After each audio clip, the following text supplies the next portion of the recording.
People in the neighborhood thought Elias Cole was just another quiet old guy with dirt under his nails and a beat-up pickup parked out front.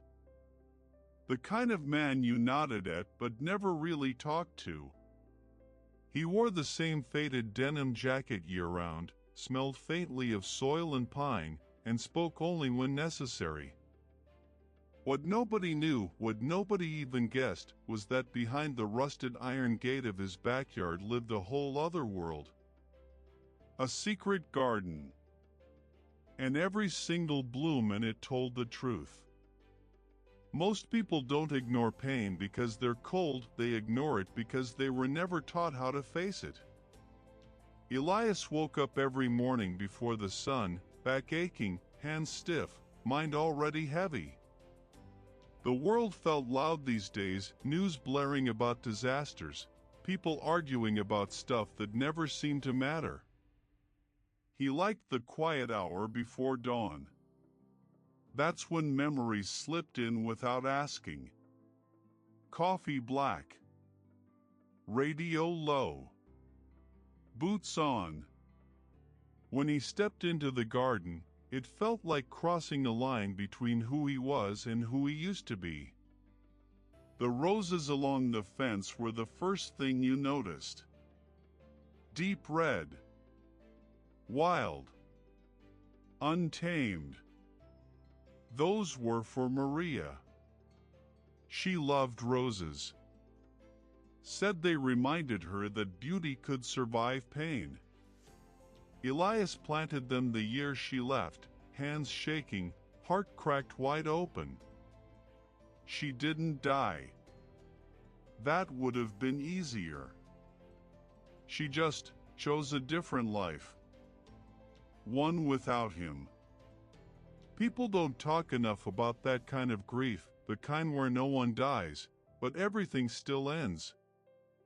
Every time a rose bloomed, Elias remembered how love could disappear without warning. Most people don't ignore pain because they're cold, they ignore it because they were never taught how to face it. Further in, there was a patch of sunflowers. Tall, stubborn, always facing the light. Those were for Jonah. His son.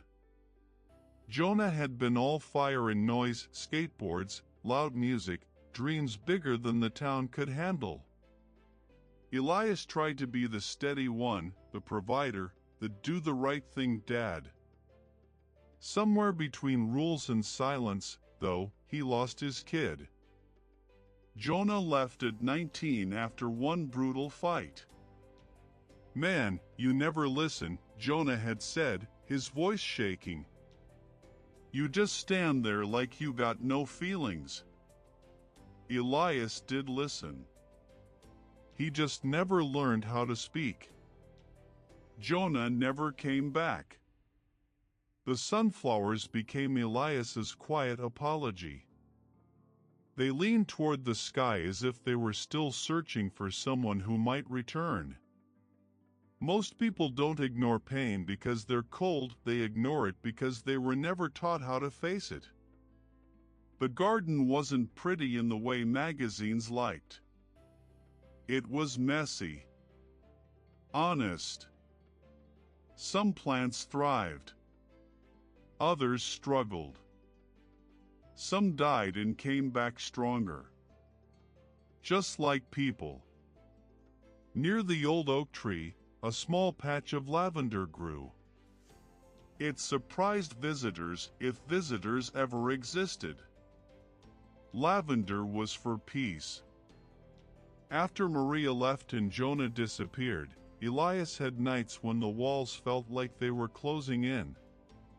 Panic attacks, long before he knew the name for them. Men his age weren't supposed to talk about that kind of thing. So he didn't. He planted instead. Hands in the dirt. Breath slowing. Mind quieting. That garden saved his life. No drama. No speeches. Just growth. Most people don't ignore pain because they're cold, they ignore it because they were never taught how to face it. One afternoon, a girl stood outside the gate. She couldn't have been more than 16. Hoodie too big. Eyes tired in a way young people shouldn't be. Sir, she called. Elias froze. The garden was sacred. Untouched. Your sunflowers, she said softly. They're kind of famous on Instagram. He blinked. What? She smiled. People walk by. They take pics. It's peaceful. That word again.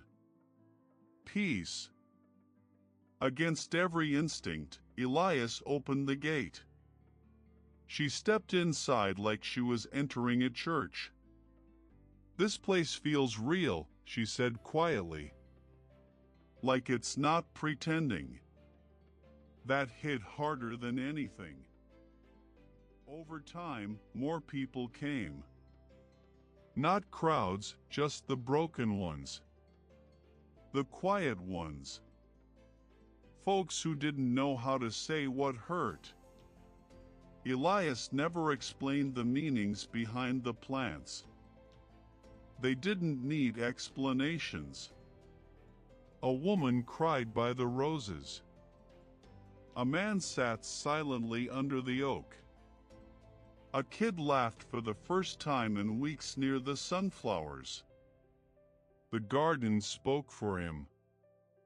One evening, a letter showed up in the mailbox. From Jonah.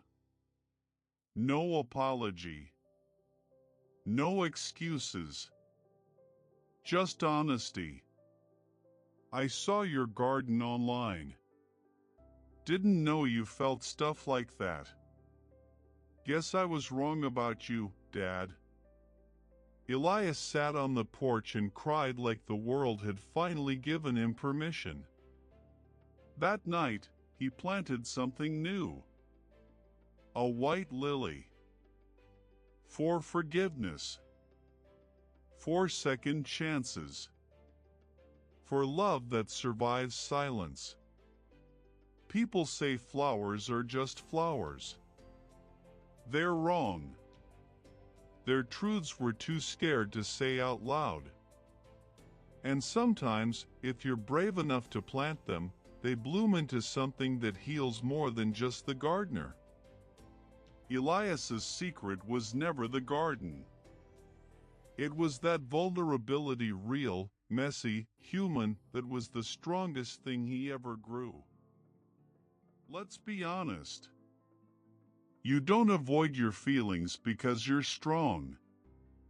You avoid them because you were taught that silence is safer than honesty. Elias didn't heal because time fixed him. He healed because he stopped running and built something that forced him to face what he'd buried. So here's the question most people dodge. Backhand index pointing right, what are you numbing instead of dealing with, and how long do you think that strategy will keep working? Read that again. Your answer explains more about your life than you're comfortable admitting.